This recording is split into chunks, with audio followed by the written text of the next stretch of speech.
असत्य पर सत्य के जीत के महापर्व विजयदशमी दशहरा के उपलक्ष्य में के न्यूज की खास प्रस्तुति अधर्म पर सत्य की जीत में हम आज उन प्रतीक चरित्रों के साथ आपके साथ हाजिर हैं जो इस विजय दिवस के मूल कारक हैं। तो शौर्य, साहस, संयम, मर्यादा की प्रतिमूर्ति मर्यादा पुरुषोत्तम भगवान श्री राम जी के न्यूज के स्टूडियो में आज विजय दिवस पर बहुत बहुत आपका स्वागत है।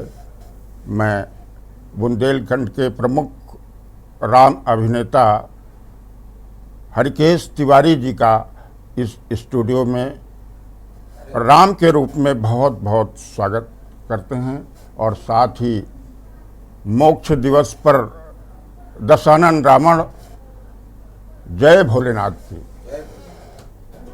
आप निश्चित रूप से भोले शंकर के तप और उनके वरदान से ऐसी असीम शक्तियां प्राप्त की जिससे आप दशानन का वो जो आपका चारित्रिक इस समाज में जो आपका मूल उद्यम रहा वो मुझे लगता है कि मोक्ष की प्राप्ति के लिए आपने सीधे विष्णु अवतार भगवान राम से बैर धारण किया। और मुझे आपके चरित्र पर एक ऐसा प्रसंग याद आता है जिसमें आपको अधर्मी, आपको अनेक ऐसे आरोपित शब्दों से याद किया जाता है इस विजय दिवस पर। और मुझे लगता है कि आप इस पूरे धर्म युद्ध के एक ऐसे खलनायक जो तमाम सारे प्रतीकों में आप जोड़े जाते हैं। मैं इस विजय दिवस पर ये जानता हूं कि आप आज कुछ ही अवधि के बाद मोक्ष प्राप्त करेंगे। इससे पहले मैं आपसे आग्रह करूंगा कि आप भोलेनाथ की स्तुति करें और भोलेनाथ का आप गुणगान करके हमारे दर्शकों को अपने स्वरूप का एक प्रत्यक्ष आज अवलोकन कराएं। माननीय रमन तिवारी जी, रावण अभिनेता, इस यथार्थ है कि रावण शिव का अनन्य भक्त है, इसलिए इस कार्यक्रम का प्रारंभ भी हम शिव स्तुति से ही कर रहे हैं। जटाटवी गलज्ज्वल प्रवाह पावित स्थले गले वलंब लंबिताम भुजंग तुंग मालिकाम डमा डमा डमा डमन निनाद वड मरवयम चकार चंड तांडवम तनो तुनः शिव शिवम।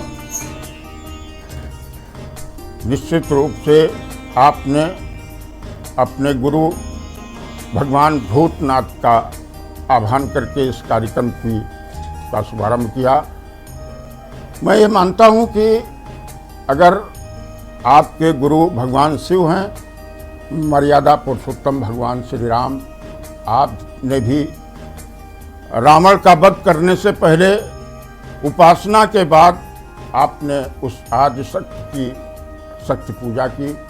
मैं चाहूँगा कि उस शक्ति पूजा का आप स्मरण हमारे दर्शकों के बीच प्रस्तुत करें। शक्ति पूजा आदि शक्ति माँ जगदम्बे के प्रति आपने जो तप योग किया, उस तप योग का वर्णन आप काव्यात्मक गद्यात्मक रूप से आप दर्शकों को सामने प्रस्तुत करें। मर्यादा पुरुषोत्तम भगवान श्री राम। अवश्य। सबसे प्रथम मैं शक्ति की वंदना कर रहा हूँ।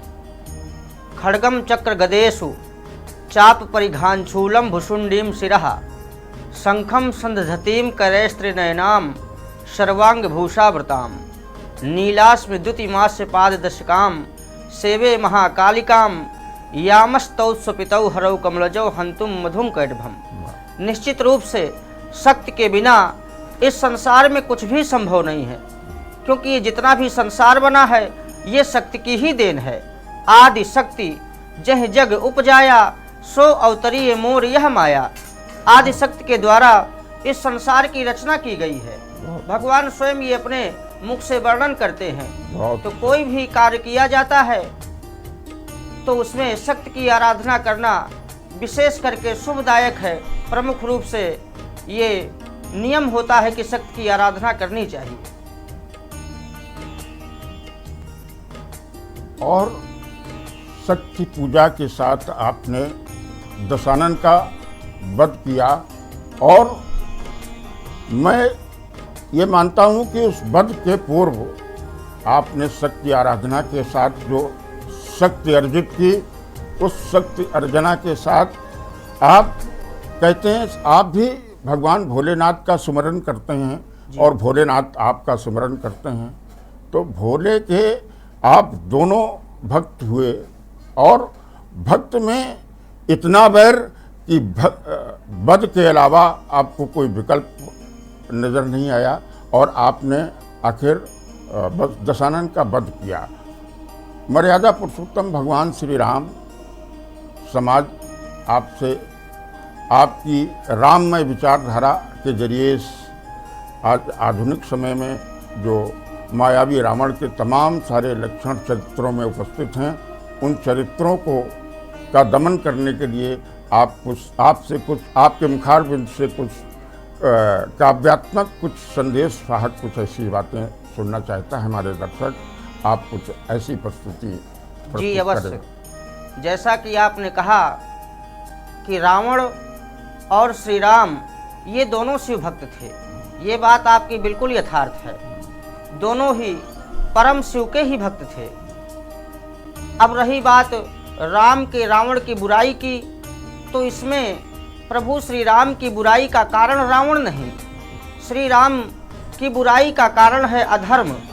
क्योंकि जब तक धरा में धर्म रहता है तब तक प्रभु का आगमन नहीं होता। जब धर्म का उन्मूलन होता है, धर्म का उन्मूलन किया जाता है, तभी प्रभु का अवतार इस धराधाम पर होता है। तो निश्चित रूप से प्रभु का जो अवतार हुआ वो धर्म की स्थापना के लिए और अधर्म का नाश करने के लिए। अब रही बात अधर्म की, रावण की, तो रावण तो वो भी व्यक्ति है जो अधर्म करता है। क्योंकि हमारे शास्त्रों में बतलाया गया कि राक्षस है कौन, तो बतलाया गया कि मान ही मात पिता नहीं देवा, साधुन सन करवाओ ही सेवा। जिनके अस आचरण भवानी, ते जानहु निश्चर सब प्राणी। जो ना माता को मानते हैं, ना पिता को मानते हैं, ना गुरु को मानते हैं, और ना ही ईश्वर को मानते हैं, जिनके भी ऐसे आचरण होते हैं उसको निशाचर ही समझना चाहिए। वो सभी प्राणी निशाचर हैं। तो निश्चित रूप से प्रभु का अवतार केवल अधर्म के विनाश के लिए हुआ है। प्रभु श्री राम जी ने आपको अपने मुखारबिंद से जो धर्म का एक जो संदेश दिया, निश्चित रूप से रावण को भले ही अधर्मी कहा जाता हो, लेकिन 4 वेद 6 शास्त्र 18 पुराण के ज्ञाता और अपने तप योग से तमाम शस्त्र और शास्त्रों का ऐसा शक्ति संगम जोड़ा कि उस समय के काल का महाबली दशानन। तो मैं दशानन जी के दृष्टिकोण से धर्म की परिभाषा जानना चाहता हूँ। दशानन जी, आपके दृष्टिकोण से धर्म की क्या परिभाषा है? क्योंकि आपका भी कोई मूल धर्म है जिसके जरिए आपने तप योग से शक्तियाँ अर्जित की। तो मैं वो संदेश जनता के सामने आपके मुखाबिन निश्चित रूप से सनातन धर्म, जिसे हम पुरातन धर्म भी कह सकते हैं, पुरातन या सनातन धर्म को मानने वाले अन्य धर्म पर आघात करने का प्रयास करते हैं। रावण का धर्म राक्षस धर्म, राक्षस धर्म को मानने के कारण जो भी रावण कार्य कर रहा है वो राक्षस धर्म के अनुसार कर रहा है। इसे आप यूं भी समझ सकते हैं कि इस संसार में जो भी आया है वो अपने उद्देश्यों को लेकर के आया है। रावण भी जब पाप रूप पैदा ही हुआ, अर्थात राक्षस वंश में उसकी उत्पत्ति हुई।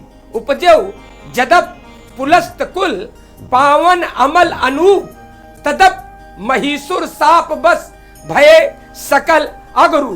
तो पाप रूप पैदा हुआ, परिणाम उसकी स्थिति पाप करने की बनी। राक्षसों का धर्म है, तो राक्षसों के विषय में धर्म बताया गया। परदारा भमर्षित्वम पराक्यार्थे लोलुपा त्र्यंबकम भक्ति राक्षस धर्म तुच्यते। तो राक्षसों का यही धर्म है जो रावण कर रहा है। बहुत ही सार्थक संबोधन विद्वता के साथ रावण जी का हमने सुना। निरंतर हम इस रसयोग के साथ जुड़े रहेंगे, लेकिन अभी छोटा सा एक ब्रेक, इसके बाद फिर हाजिर होते हैं। तब तक के लिए आप देख रहे हैं के न्यूज, खबरों का सारथी।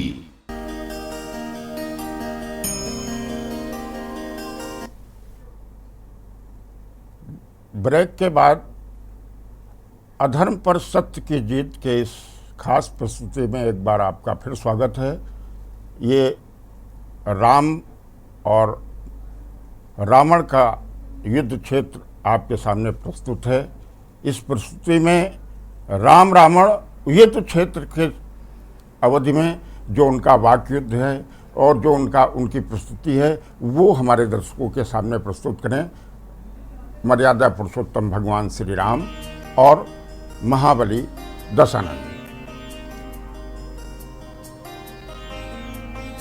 अरे राघव समझ लो, अब सामना है काल का, पौलस्त कुलभूषण और विश्रवा के लाल का, मां केकसी वीरांगना जगत के जंजाल का, लंकेश कंचन नगर वासी ब्राह्मण 10 साल का। समर भूमि में आए हो तो फिर ममता छोड़ो प्राणों की, संभलो अब वर्षा होती है रघुनंदन के बाणों की। राघव, आज हमें बड़ा आश्चर्य हो रहा है कि एक सैव दूसरे सैव के अस्तित्व को ललकारने का प्रयास कर रहा है, जबकि सैवों की मर्यादा ये होनी चाहिए, एक सैव को दूसरे सैव की रक्षा करनी चाहिए। लेकिन आपके द्वारा दूसरे सैव के प्राणों के हनन का प्रयास किया जा रहा है। क्या मैं इसका कारण जान सकता हूं? क्योंकि आप अधर्म के पक्ष में हैं, और जो अधर्म के पक्ष में होता है उस पर उसके विरोध में खड़े होने पर कोई दोष नहीं होता। अरे राघव, अभी तक मेरे द्वारा किया गया कोई भी कार्य अधर्म कैसे कहा जा सकता है? जो भी कृत्य मेरे द्वारा किए गए वो अपने वंश के अनुसार, अपने राक्षस वंश के अनुसार ही किए गए, तो उसे आप इस रूप में कैसे देख सकते हैं? आपने अपराध बहुत सारे किए। आपने अपराध तो यहाँ तक किए हैं जहाँ जहाँ देश धेनु दुज पावही, नगर गांव पुर आग लगावही। आप नगरों में, गौशाला में आग लगवा देते थे। क्या इसको आप अधर्म नहीं मानते? और उस कालखंड में कोई विरोध किसी का नहीं हुआ। आप क्या उस उद्देश्य को लेकर के हमें युद्ध भूमि में ललकार रहे? नहीं, हम तो ये मानते हैं कि आप अपनी भार्या को बचाने के लिए हमें युद्ध भूमि में ललकार रहे। ऐसा नहीं है। आप जिनको सताते हैं, जब उनके द्वारा विनय की गई है, क्या आपने इसके पहले अधर्म नहीं किया? आपने बहुत अधर्म किया, लेकिन मेरा आगमन नहीं हुआ। जब उन्होंने विनय की, प्रार्थना की, स्तुति की, तो मैंने समझा कि इन पर कष्ट है, तभी मेरा इस धराधाम पर आगमन हुआ है। विप्र धेनु सुर संत हित लीन मनुज अवतार। मेरा अवतार तो केवल विप्र, संत, गौ और देवताओं के लिए हुआ है। तो इसका पक्ष कोई ये नहीं है कि मैं सीता को प्राप्त करने के लिए युद्ध, मैं तो केवल धर्म के पक्ष में खड़ा हूँ। आखिर जो रावण का धर्म है, रावण अपने धर्म के पक्ष में खड़ा है, तो फिर इसमें ये कैसे कहा जा सकता है कि आपका धर्म उचित और रावण का धर्म उचित नहीं? आखिर वो भी तो अपने धर्म पर आए। आप अपने धर्म पर हैं क्योंकि आप अधर्म को धर्म मानते हैं और मैं अपने धर्म पर हूँ। उसे अधर्म कैसे कहा जा सकता है जब रावण का यही धर्म है, राक्षसों का यही धर्म है? ऐसा नहीं है। राक्षसों एक बात, दूसरी बात, धर्म का मूल भगवान शंकर। हाँ।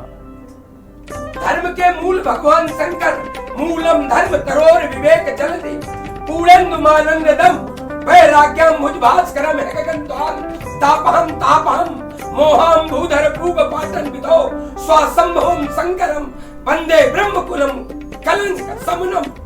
ऐसे भगवान शंकर को मैंने अपने शीशों को काट काट कर पूजन किया है, तो जिसने धर्म की मूल को अपने रक्त से सींचा हो उसे अधर्मी कैसे कहेंगे आप?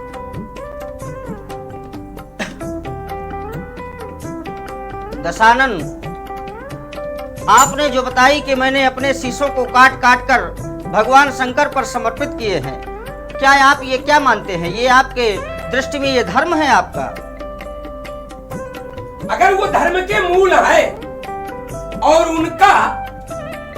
उनको धर्म के मूल भगवान शंकर, तो उनको पूजन मैंने अपने शीशों से जो पूजन कर रहा है, अर्थात धर्म के मूल का पूजन रावण कर रहा है, तो फिर अधर्मी कैसे होगा? ये बात थोड़ा सा, अगर आप धेनु विप्र सुर संत हित आपने इस धराधाम में आने का कार्य किया, तो ये कार्य मैंने पहले किया था। फिर उसमें कारण आप अपनी भार्या को न बनाते। उस कालखंड में जब जिस समय उन्होंने पुकार की थी, उस समय आप न रूप में आकर के मेरा वध कर देते, हम मान लेते कि आप धेनु विप्र सुर संत हित आए। नहीं, आज भी अपनी भार्या को लेकर के आपने युद्ध ठाना है। और हमारे पास एक परामर्श भी भेजा था कि सीता को वापस कर दो, लंका में अचल राज्य करो। अगर वो परामर्श मान लेता तो क्या मानता, हमारा कार्य तो वहीं का वहीं बना रहता। आपकी मर्यादा को या आपको मर्यादा पुरुषोत्तम बनाने का भी श्रेय रावण के खाते में जाता है। अगर रावण वो आपका परामर्श जो अंगद लेकर के आया था मान लेता, तो शायद आप अपनी भार्या को लेकर के चले जाते, रावण सुरक्षित होता। तो आज ये जो अधर्म पर धर्म का महोत्सव मनाया जा रहा है, शायद वह महोत्सव न मनाया जा रहा होता, क्योंकि रावण सुरक्षित होता। विचार करें इस पर। तो आपको भी मर्यादा पुरुषोत्तम बनाने का श्रेय इस रावण। ये आपकी बात बिल्कुल सत्य है, मैं मानता हूँ, क्योंकि जिस समय मेरे विपक्ष में खड़े होने के लिए कोई नहीं तैयार था, उस समय केवल आप ही मेरे विपक्ष में खड़े हुए थे। क्योंकि इस समाज में उस व्यक्ति का कोई व्यक्ति तो नहीं जिसका प्रतिद्वंदी सक्षम ना हो। आज आप मेरे प्रतिद्वंदी के रूप में बने हैं, तो मेरी ये न्यूनता आपके द्वारा ही पूर्ण हुई है। पर आज मैं धर्म के पक्ष में हूँ, आप अधर्म के पक्ष में हैं, इसलिए मेरा आपका युद्ध तो ये तो होना ही है। आज तो फिर रघुनंदन संभल जा। रघुनंदन थोथी बातों में क्यों व्यर्थ में और बढ़ाओगे? करतूत और भी किया कभी, या अजुई कर दिखलाओगे? टेरोगे मत कौशला को, तुम रोगे चिल्लाओगे। रघुनंदन इस हठीले रावण के चक्कर में पड़ जाओगे। तेरे जी को भाया है तो फिर मेरे भी मन भाया है। बस आज प्रकट हो जाएगा किसकी मैया ने कितना दूध पिलाया है। वास्तव में ये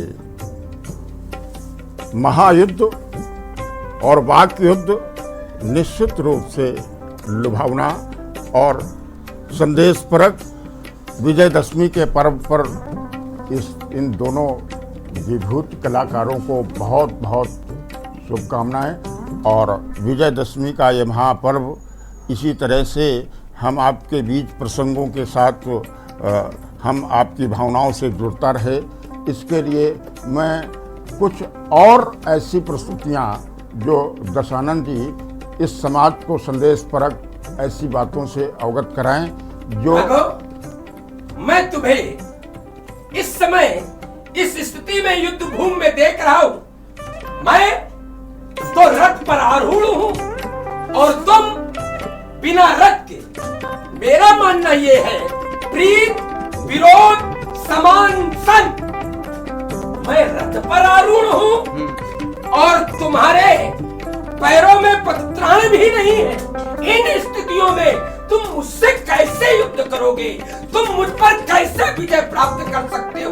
केवल कह तो सकते हो, विजय प्राप्त नहीं कर। लंकाधिपति, आपकी बात ये बिल्कुल सत्य है कि आप रथ में हैं और मैं बिना रथ के हूँ, पर जिससे जय होती है, जिस रथ से जय होती है, वह रथ कोई दूसरा ही है।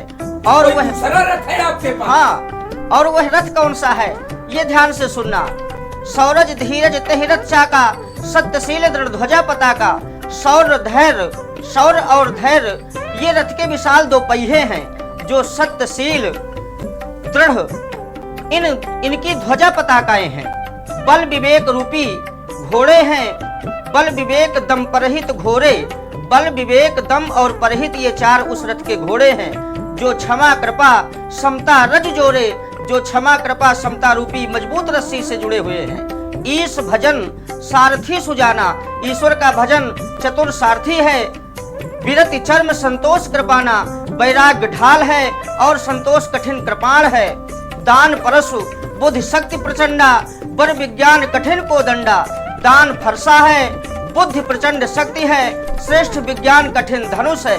अमल अचल मन त्रोण समाना, संयम नियम सिलीमुख नाना। अमल अचल मन सम नियम ये नाना प्रकार के बहुत से बाण हैं। अस धर्म में रथ जाके, जीतन कह न कतहु रिपुता के। जिसके पास ऐसा धर्ममय रथ हो उसको जीतने के लिए संसार में कोई भी दुर्लभ नहीं है, क्योंकि धर्म रूपी रथ में जो विजय होती है वो शायद संसार के किसी रथ में विजय नहीं हो सकती। राघव, मैंने तुम्हारी वार्ता सुनी जिसमें घोड़े 4 बताए। हाँ, घोड़े 4 और जो उनकी लगामें बताई वो 3। हाँ, इसका भी कारण है। क्या? मैंने बताया बल विवेक दम परहित घोड़े। बल विवेक दम परहित, तो बल जो होता है उसमें भी लगाम की आवश्यकता पड़ती है। यदि बल में लगाम नहीं लगाया जाएगा तो उसका फल निरर्थक भी हो सकता है। विवेक, जो विवेक होता है उसमें भी लगाम की आवश्यकता होती है। दम, इसमें भी इंद्रियां, जो इंद्रियां होती हैं इनमें भी लगाम की आवश्यकता होती है। नहीं तो ये, हाँ, इंद्रियों का निग्रह है, नहीं तो ये गलत दिशा की ओर जाना शुरू कर देती हैं। किंतु जो परहित रूपी घोड़ा है उसमें कोई लगाम की आवश्यकता नहीं होती, क्योंकि जो परहित है वो जितना ज्यादा से ज्यादा अधिक से अधिक किया जा सके तो उसी में भलाई है। इसलिए परहित में कोई लगाम की आवश्यकता नहीं है। फिर हमसे बड़ा कोई परोपकारी वर्तमान में है नहीं? ऐसा क्यों? ये प्रश्न सामयिक है, क्योंकि आज तक जिन जिन लोगों ने तमाम प्रयास किए आपको पाने का, आपके दर्शन पाने का, तमाम लोगों ने तमाम तरह से माला घुमाने वाले माला घुमाकर, घंटी बजाने वाले घंटी बजाकर, तप होम करने वाले तप होम करके तुम्हारे दर्शन करने का प्रयास किया, लेकिन दर्शन किसी को नहीं मिले। आज आपका कथन कि आपके द्वारा पाप किए जाने के कारण मैं इस धराधाम पर आया हूं, तो क्या मानूं? आज उन सबको जो दर्शन मिल रहे हैं ये मेरे कारण। उससे बड़ा परोपकारी विश्व में कोई दूसरा हुआ? ये आपकी बात भी सत्य है, क्योंकि जो मेरा अवतार हुआ तो मेरे अवतार के हेतु तो बहुत हैं। राम जन्म के हेतु अनेका, राम जन्म के हेतु बहुत सारे हैं। परम विचित्र एक ते का, पर जो प्रमुख है वो आप हैं। क्योंकि अवतार किस कारण से हुआ तो बतलाया गया। असुर मारी थापहि सुरन, राखहि निज श्रुति सेतु, जग विस्तारहि विशद जस राम जन्म के हेतु। तो जो पहला मूल कारण है वो तो है असुर मार, असुरों का संहार करना है। और जो असुरों के रक्षक हैं, जो असुरों के मुखिया हैं, वो तो इस कालखंड में सबसे बड़े आप ही हैं। तो प्रमुख हेतु तो मेरे आप ही हैं, आपके ही कारण मैं इस धराधाम पर आया। तो मैं परोपकारी हुआ। अब आप ये तो स्वीकारें कि मैं परोपकारी हुआ। तो मैं व्रत जय और पराजय, ये व्रत के, ये युद्ध के दो पहलू हो सकते हैं। इसकी चिंता रावण नहीं करता। अगर इसकी चिंता करता तो सबने मुझसे कहा, मेरे भाई ने मुझसे कहा वो परमात्मा है, उनकी शरण में चले जाओ।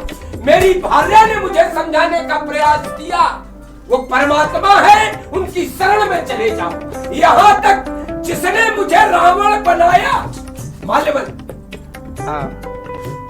हमारे नाना माल्यवन एक जड़ निशाचर रावण माता पिता मंत्री बन, तो हमारे नाना उन्होंने भी समझाने का प्रयास किया, वो परमात्मा है, उनकी शरण में चले जाओ। हमारे पुत्र ने भी समझाने का प्रयास किया, उनकी शरण में चले जाओ, लेकिन रावण माना नहीं।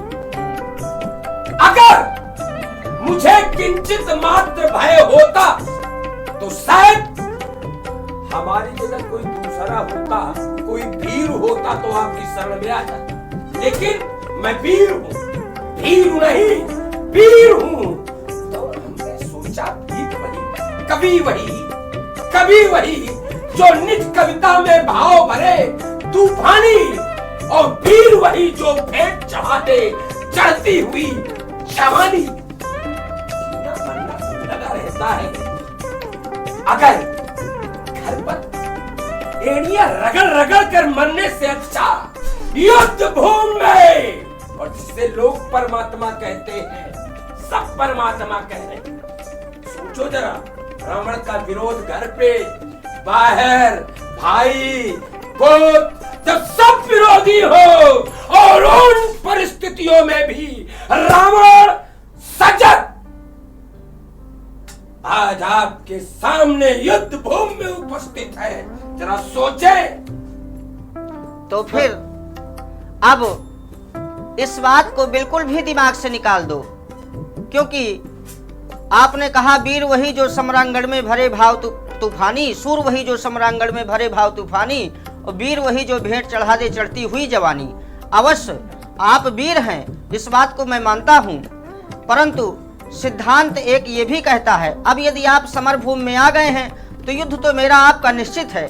पर एक बात आपको बता दूं, सिद्धांत कहता है न हो साथ कोई अकेले चलो तुम, न हो साथ कोई अकेले चलो तुम, सफलता तुम्हारे चरण चूम लेगी।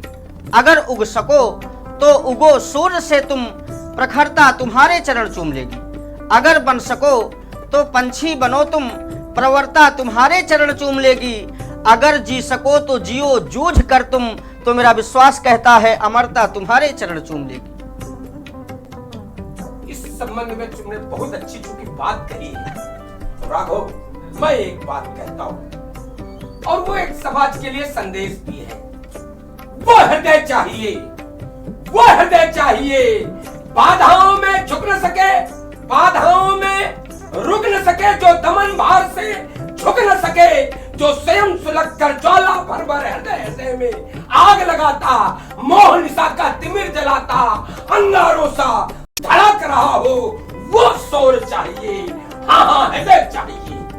वो हृदय नहीं, वो हृदय नहीं जो मद भरे नैन की मस्ती में पागल सा होकर लुढ़ जाए, लगते ही आंच पिघल जाए, अग्नि परीक्षा सह न सके, बाधाओं में जीवित रह न सके, इतिहास मृत्यु से खेल खेलता हृदय चाहिए, वो हृदय चाहिए, वो हृदय चाहिए। तो फिर न सोचो अकेली किरण क्या करेगी, न सोचो अकेली किरण क्या करेगी, तिमिर में अकेली किरण ही बहुत है। न अब है समय, अब न सोचो निमिष भर, चलो चल पड़ो आत्म संकल्प लेकर, क्योंकि खड़ा ध्वंस के आखिरी छोर पर जो सृजन के लिए एक क्षण ही बहुत है। अब फिर जब एक क्षण नहीं, अब हमारे आपके पास पर्याप्त क्षण है। युद्ध भूमि में समय की कोई न्यूनता नहीं। जब तक मैं जीवित हूं तब तक युद्ध जीवित है, और मेरे मरने के बाद आपका उद्देश्य सफल हो जाएगा। शायद मेरा भी उद्देश्य सफल हो जाए, क्योंकि यही बात रखी गई थी कि आपके द्वारा हमें मुक्ति प्राप्त होगी।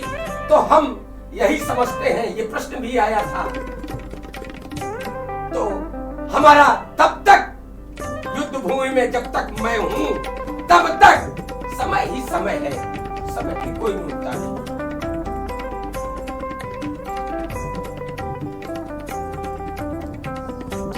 समय की स्थितियों पर आपका जो संवाद चल रहा है धर्म और अधर्म का, मैं अधर्म पर धर्म की जीत के इस महापर्व पर उद्बोधन स्वरूप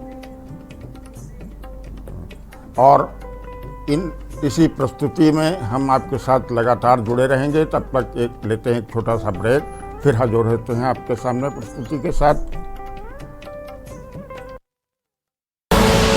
आप देख रहे हैं के न्यूज, खबरों का सारथी।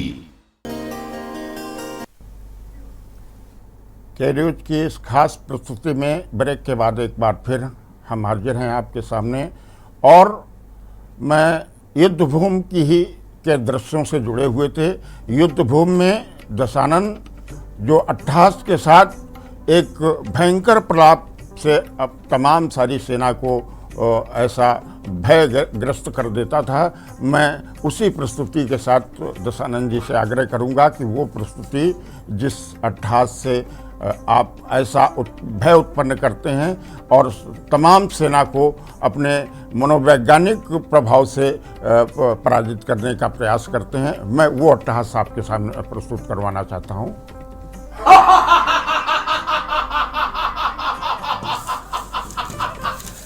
चलूंगा जिस दम जमी पर, जवाना गड़गड़ाएगा, लगा दूंगा अगर नारा, ये फलक भी थरथराएगा। मुदस्सिम काल हूँ, जो कोई मेरी ताब आएगा, भस्म हो जाएगा अगर मुझसे आंखें मिलाएगा। बहुत ही प्रलंकारी आपका संवाद। मर्यादा पुरुषोत्तम राम, आप विनम्रता के साथ ऐसी वाणी से अमृत वर्षा करते हैं।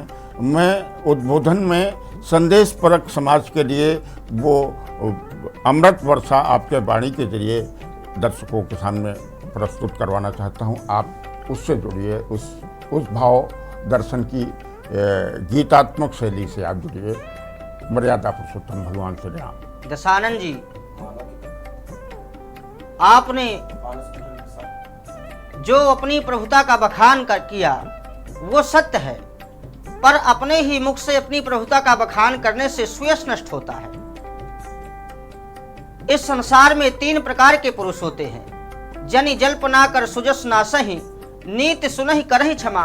आप क्षमा करिएगा, मैं आपको नीति बताता हूँ। जनि जल्प ना कर सुजस ना सही, नीति सुनहि करहि क्षमा। संसार मह पुरुष त्रिविध पाटल रसाल पनस समा। एक सुमन प्रद, एक सुमन फल, एक फल ही केवल लागही। एक कहाही करहि अपर, एक करहि कहत न बागही। इस संसार में 3 प्रकार के पुरुष होते हैं। 3 प्रकार के अवश्य। जैसे पाटल अर्थात गुलाब सीधे फूल देता है, फल नहीं देता। तो जो इस श्रेणी का पुरुष होता है वो केवल कहता है, करता नहीं है। रसाल अर्थात आम का पौधा पहले फूल भी देता है और इसके पश्चात फल भी देता है। तो जो इस श्रेणी का पुरुष होता है वो जो मुख से कहता है उसे करता भी है। पनस अर्थात कटहल का पेड़ फूल नहीं देता, सीधे फल देता है। तो जो इस श्रेणी का पुरुष होता है वो मुख से कुछ कहता नहीं है, सीधे करके दिखाता है। और आप अपनी वीरता का बखान कर रहे हैं, तो फिर मैं भी आपको बता दूं, मुझे छेदे मुझे बेधे नहीं है तीर में शक्ति, पकड़ने की जकड़ने की नहीं जंजीर में शक्ति।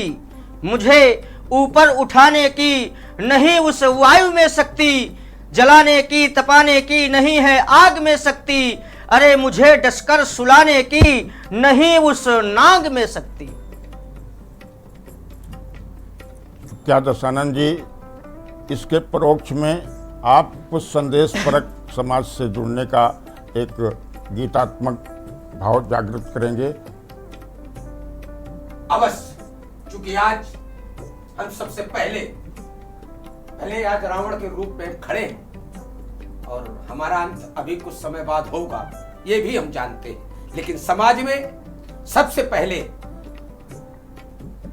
के न्यूज में हम आए हुए हैं, तो हम के न्यूज के समस्त कर्मचारियों का धन्यवाद देते हैं और इस भारतवर्ष के समस्त नागरिकों को विजयदशमी की हार्दिक बधाई देते हैं। जहां तक संदेश की बात है, तो हमारा संदेश यही है, राष्ट्र सर्वोपरि है।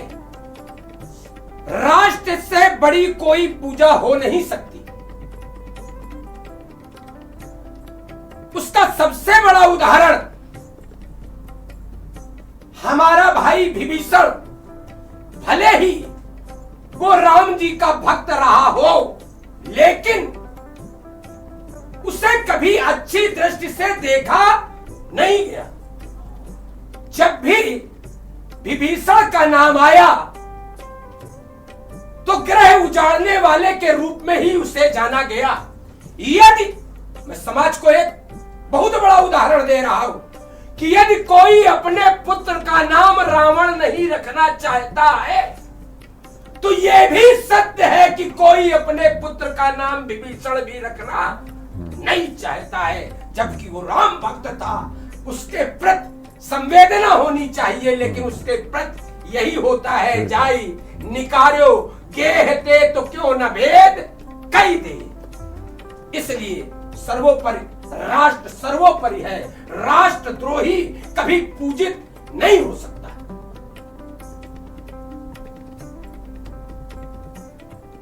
महाबली दशानन, मर्यादा पुरुषोत्तम भगवान श्री राम, आप आज युद्ध क्षेत्र में हैं। इससे पूर्व आप जनकपुरी में भी मिले थे एक दूसरे से, और वहाँ पर भी आपका आत्म संवाद हुआ था।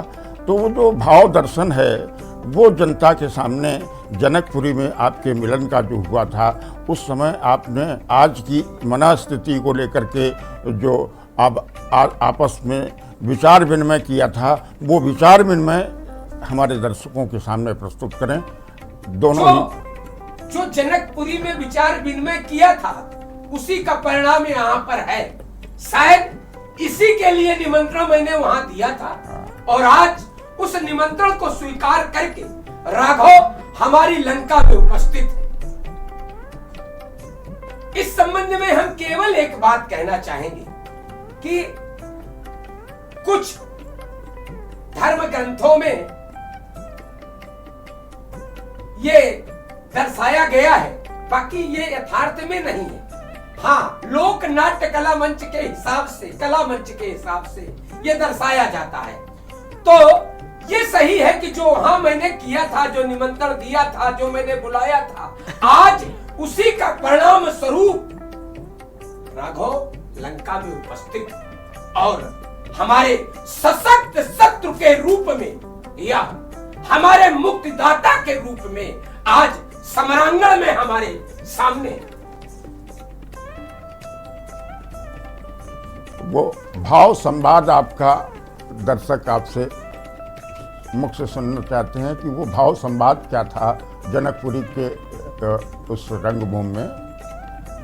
उसमें मैं प्रमुख बात जो रखता हूं, हमारा जो क्रम होता है कि चूंकि आराध्य है, संसार उन्हें पूछता है, हम कोई भी वार्ता ऐसी न करें जो समाज में ये संदेश जाए कि एक प्रतिद्वंदी दूसरे के चरित्र पर कोई दोषारोपण कर रहा है। मैं वहां भी अपने आप को उनको बुलाने का कारण सिद्ध करता हूं और कहता हूं कि इस संसार में जो भी मानव है, अपनी मुक्ति के लिए तीन मार्ग चुनते हैं, या तो भक्ति, ज्ञान या वैराग्य। इन तीन मार्गों से चलकर व्यक्ति मुक्ति पाता है और इस संसार में मानव के आने का यही उद्देश्य है, मुक्ति को पाना। यद्यपि अब मानव भटक चुका है, इस ओर ध्यान नहीं है। इस समय केवल और केवल ध्यान है धनोपार्जन करना। लेकिन ईमानदारी की बात तो यही है कि आज के कालखंड में भले ना हो, लेकिन मानव का जन्म मुक्ति के लिए है, क्योंकि साधन धाम मोक्ष का द्वारा इसे पाने के बाद जिसने अपना लोक नहीं संभाला उसका जीवन निरर्थक, क्योंकि इसका उद्देश्य केवल मुक्ति को पाना। तो तीन मार्गों से व्यक्ति मुक्ति पा सकता है, भक्ति, ज्ञान और वैराग्य। मैं वो कहता हूं कि मैंने इन तीनों मार्गों को छोड़ दिया, क्योंकि बने बनाए मार्ग से तो कोई भी गंतव्य पा सकता है। अगर मार्ग न बना हो और तब व्यक्ति गंतव्य पावे, ये उसकी विशेषता है। बस मैंने भक्ति, ज्ञान और वैराग्य का मार्ग न अपना करके शस्त्र का मार्ग अपनाया। क्या किया? साधना की। अमर ज्योति में जीवन सारा जला दिया। जब खुशी हुई, जगदम्ब भवानी मार्ग मुझको बता दिया। फिर रक्त ले लिया ऋषियों का और गर्भतला में गड़ा दिया। उससे जो पुत्री जन्मी सीता का नाम फिर कहा दिया। ये सीता परम पुनीता है, ये आदि शक्ति जगदम्बा है, जिसकी ये अजब कहानी है, जिसकी ये अद्भुत माया है। तो इस धनुष यज्ञ के आयोजन में आज ब्रह्म भी आया। बहुत सार्थक संवाद दोनों ही चरित्रों के जरिए आपके सामने प्रस्तुत है। हम लगातार इसी तरह से आपके सामने प्रस्तुत होते रहेंगे, लेकिन अभी लेते हैं एक छोटा सा ब्रेक। अभी फिर हाजिर होते हैं आपके सामने।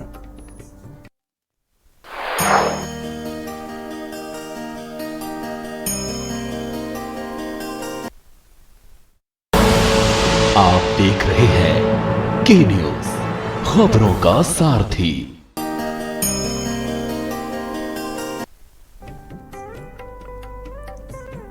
दर्शकों, मर्यादा पुरुषोत्तम भगवान श्री राम और महाबली दशानन की ये सारगर्भित सार्थक चर्चा से आप सभी जुड़े हुए हैं और मैं इस निरंतरता को बढ़ाने के लिए मैं ये चाहता हूँ कि रावण ने अहंकार के प्रतिपक्ष में जिस तरह से अपना प्रतिपक्षी भगवान श्री राम को बनाया, वो अहंकार के पक्ष में अपने क्या तर्क देता है और मर्यादा पुरुषोत्तम उस उपदेशात्मक रूप से उसको उसके दमन के लिए उसको क्या संदेश देते हैं। मैं उस चर्चा से आपके साथ जुड़ने का बना योग आपके सामने प्रस्तुत कराना चाहता हूँ। मर्यादा पुरुषोत्तम भगवान श्री राम और महाबली दशानन, उस चर्चा से आप जुड़े जो हमारे दर्शकों को अवगत कराएं। अहम रावण का मूल उद्देश्य है, या ये कह दे अहम की प्रतिमूर्ति ही रावण है।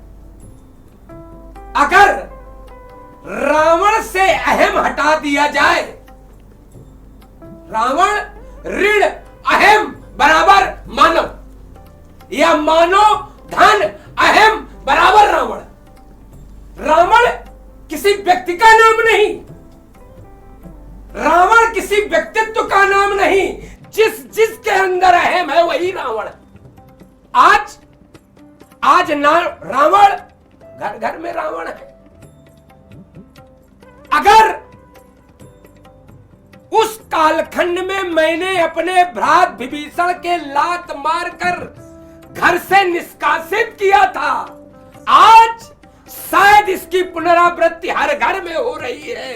वहां तो केवल बड़े ने छोटे को लात मारी थी। आज समाज में ऐसे रावण है जो छोटे होते हुए बड़े को लात मार रहे।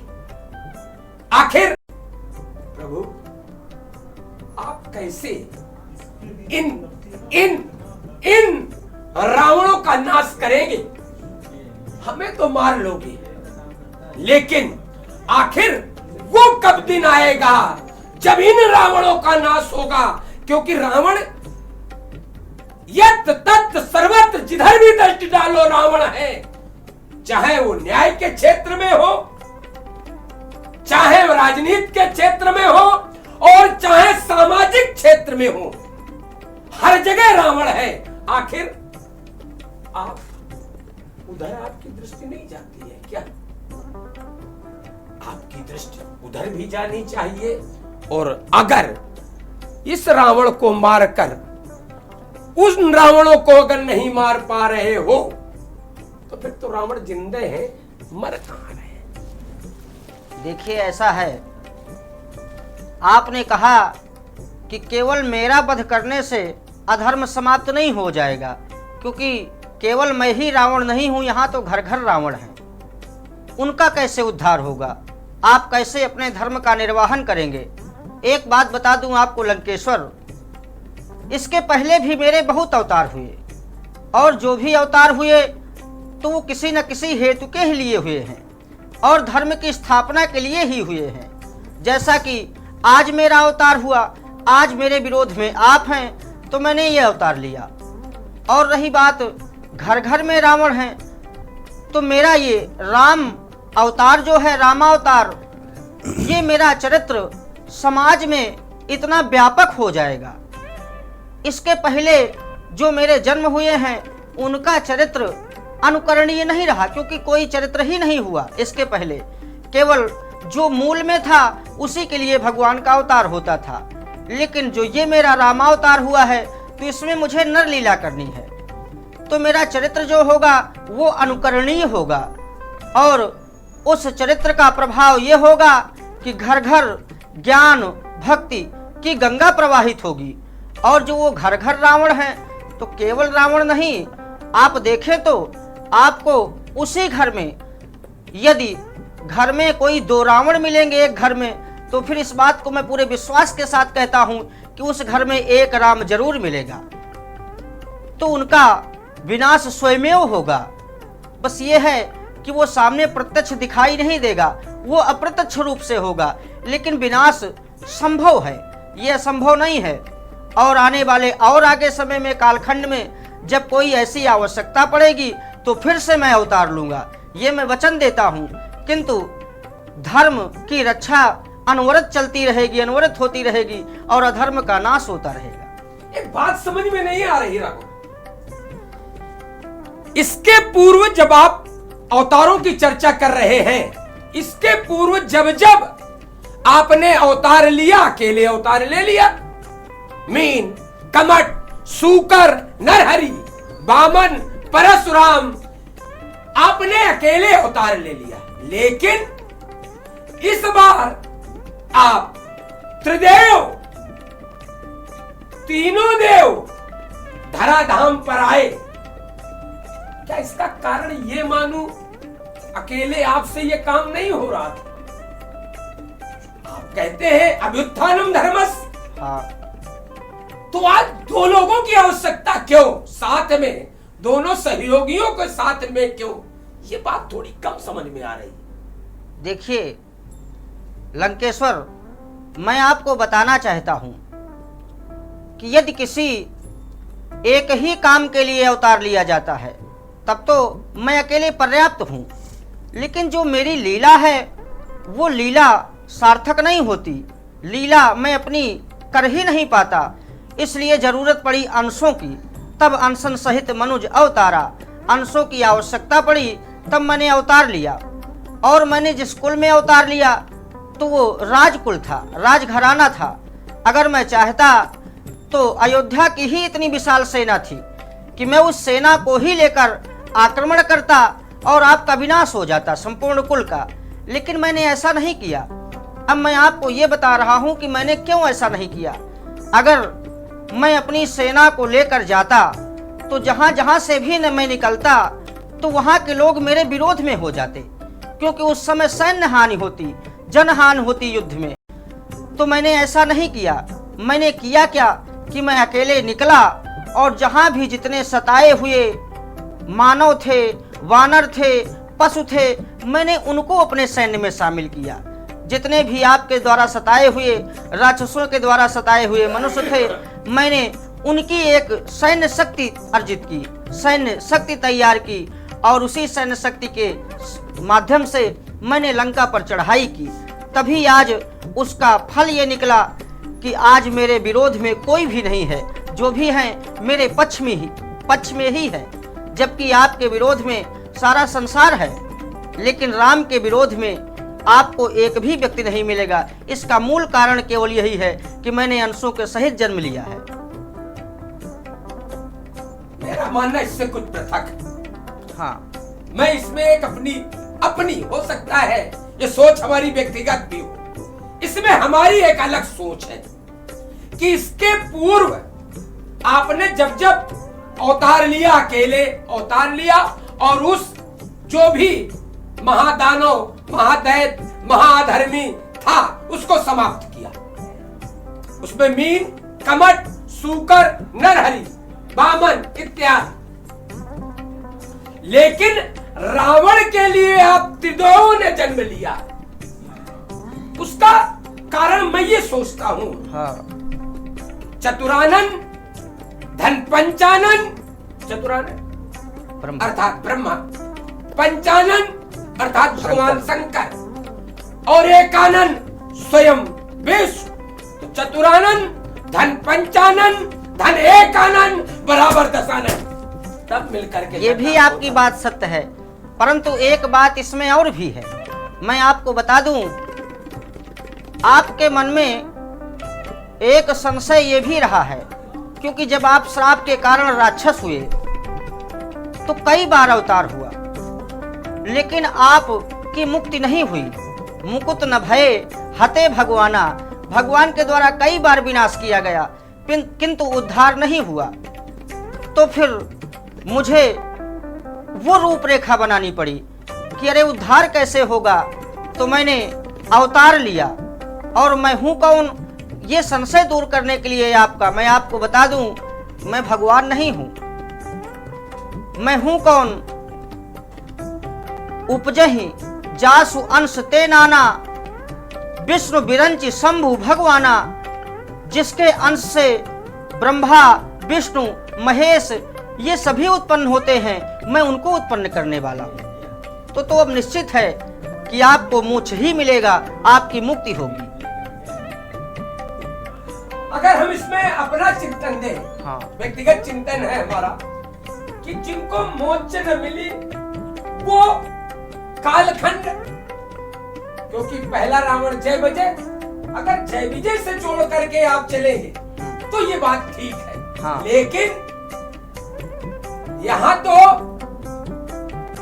सचिव जो रहा धर्म रुचि जासु, अर्थात यहाँ वहां नहीं जा रही दृष्टि, यहाँ तो दूसरी तरफ दृष्टि जा रही।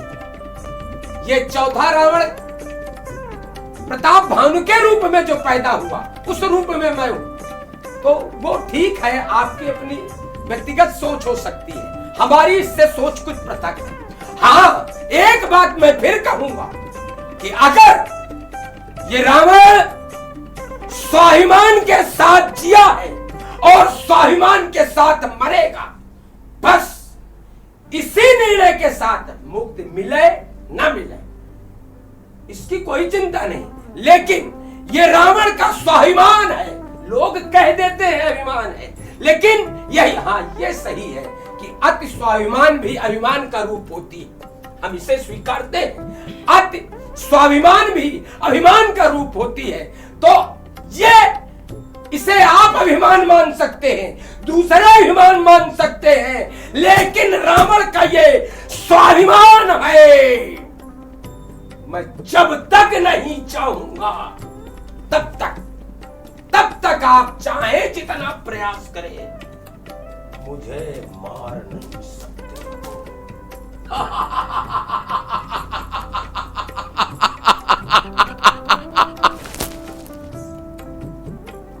हम जब चाहेंगे कब मरेंगे, लाख प्रयास करने पर भी, लाख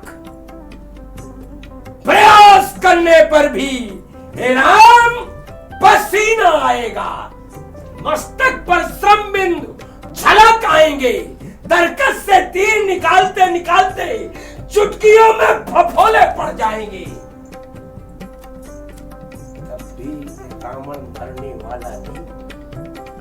जब चाहूंगा तब मरूंगा।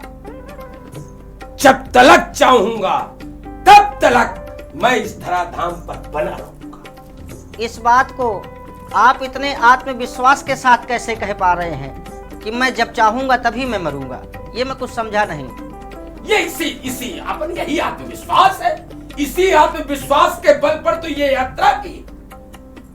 हम आपकी मान ले या किसी और की मान ले तो फिर रावण कहां? यही रावणत्व तो है। जो किसी की न माने वही रावण। अगर किसी की मान जाए तो रावण कहां? अब मैं सबसे मूल बात बता दूं, अंतिम बात, कि आप मेरे विरोध में खड़े हुए, इसके लिए आपने क्या अपयश नहीं सहा। और यदि आपने अपयश सहते हुए भी मेरे विरोध में खड़े हुए, एक बार की बात है जब मैंने कहा कि मैं कुछ नरलीला करना चाहता हूं, किंतु नरलीला में नायक के साथ साथ खलनायक की भी आवश्यकता होती है, क्योंकि जब तक विपक्ष मजबूत नहीं होगा तब तक नायक अपनी लीला नहीं कर सकता। तो उस समय कोई नहीं खड़ा हुआ। उस समय विरोध में मेरे केवल आप ही खड़े हुए थे। उस समय मैंने आपको वचन दिया था कि मैं आपकी सभी इच्छाओं की पूर्ति करूंगा। इसलिए आज मैं आपसे ये स्वयं कह रहा हूं कि जैसा आप चाहेंगे, क्योंकि मैं तो आपको मुक्त करने के लिए आया हूं। यदि आप मेरे विरोध में खड़े हुए हैं तो मैं आपकी हर बात मानने के लिए तैयार हूं, और मैं आपको निज धाम, सहज नहीं निज धाम पठाने के लिए आया हूं। हम आपकी इस बात का स्वागत करते हैं। ये निश्चित रूप से ये सही है कि सूत्रधार द्वारा एक नाटक की रचना हुई और उस नाटक के एक खलनायक के रूप में या ये कह दूं प्रतिनायक के रूप में, नायक के विरोध में मैं आया। तो फिर संसार उसे पापी, अत्याचारी, अनाचारी, व्यभिचारी क्यों? प्रतिनायक के रूप में आपने सूत्र रचा है, आपने इस नाटक की पृष्ठभूमि तैयार की है, इस नाटक के नींव के रूप में रावण को खड़ा किया है, तो फिर तो उस पर आरोप नहीं लगना चाहिए। लेकिन समाज बिना सोचे समझे, जबकि ये बिल्कुल सही है कि जानकी का इतने वर्षों तक लंका में सुरक्षित रहना ये रावण की सच्चरित्रता का प्रमाण पत्र है। ये भी रावण की सच्चरित्रता का दूसरा प्रमाण पत्र कि जिस समय वो जानकी से मिलने जाता है तो साथ में अपनी भार्या को लेकर जाता है। संसार में ये दूसरा उदाहरण है, दूसरा जो मेरी सच्चरित्रता को दर्शाता। वो कुछ भी कहे, लोग पापी कहे, अत्याचारी कहे, अनाचारी कहे, व्यभिचारी कहे, लेकिन इससे बड़ा सच्चरित्र कितने हमारे यहां। हमारा वैद सत्य पक्ष की मदद करता है, लेकिन रावण से दंडित नहीं करता। ये भी हमारी सच्चरित्रता को दर्शाता है, क्योंकि राजवैद स्वतंत्र प्रभार है, मंत्री स्वतंत्र प्रभार है, गुरु स्वतंत्र प्रभार है। वो सत्य पक्ष की भी मदद कर सकता है। केवल यही 3 पद हैं जो सत्य पक्ष की भी मदद कर सकते हैं, और ऐसा किया। लेकिन यह रावण की सच्चरित्रता है कि उस पर भी उंगली नहीं उठाई। दर्शकों, निश्चित रूप से मर्यादा पुरुषोत्तम भगवान श्री राम और दशानन के बीच ये जो सार्थक चर्चा जारी है, ये लगातार आपके सामने प्रस्तुत होगी। लेकिन अभी वक्त हो चला है एक छोटे से ब्रेक का। इसके बाद फिर हाजिर होते हैं आपके सन्मुख। तब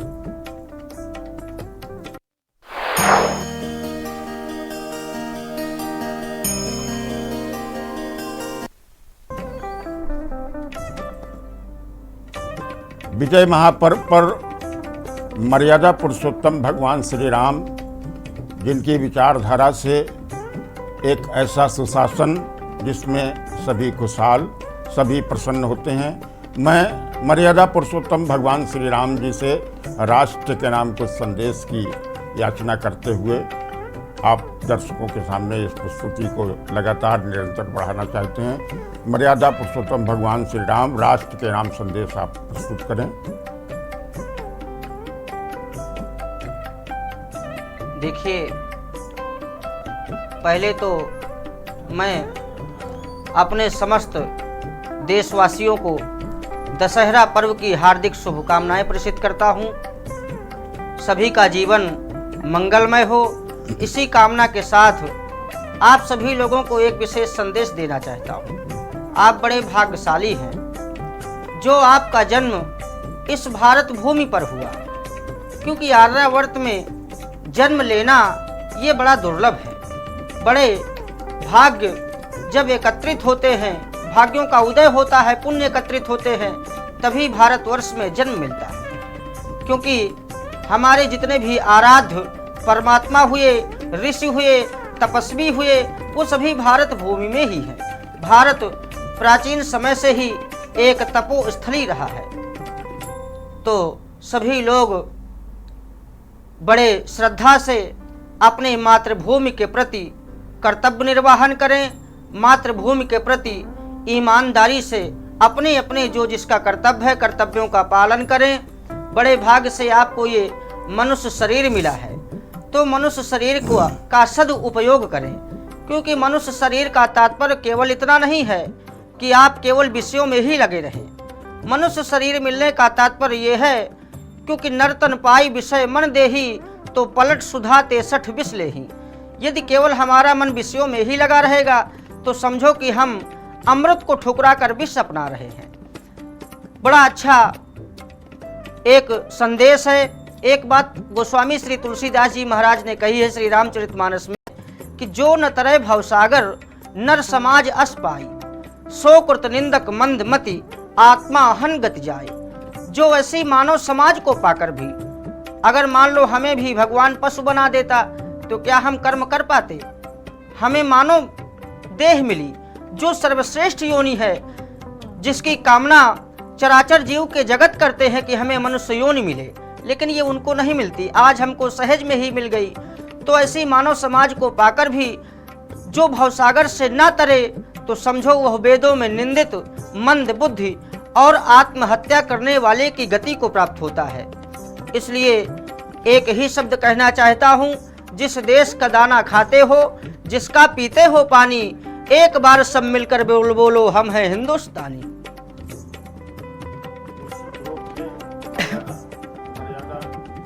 रूप से मर्यादा पुरुषोत्तम भगवान श्री राम जी का ये संदेश आत्मसंगत करने का एक बहुत ही प्रभावशाली है।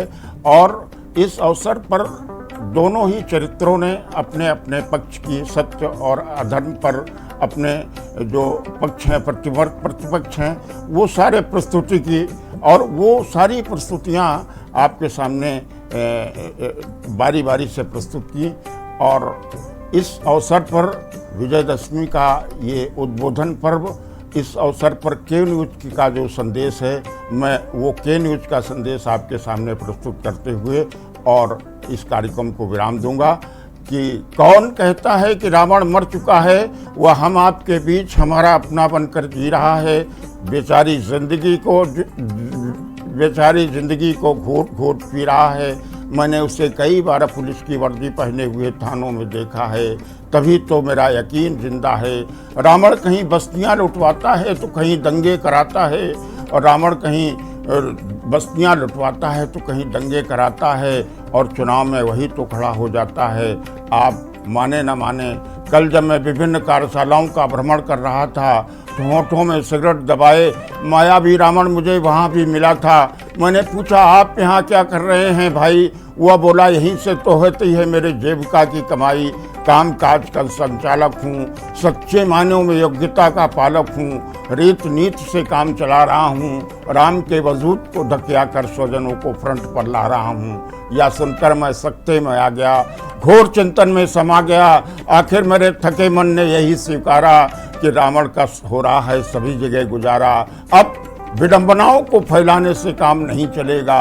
रावण रावण तो सिर्फ प्रवृत्तियों के संशोधन से मरेगा, रावण तो सिर्फ प्रवृत्तियों के संशोधन से मरेगा, रावण तो सिर्फ प्रवृत्तियों के संशोधन से मरेगा।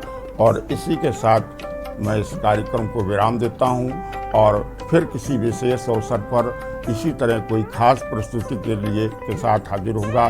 तब तक के लिए मुझे दीजिए इजाज़त। नमस्कार दर्शकों।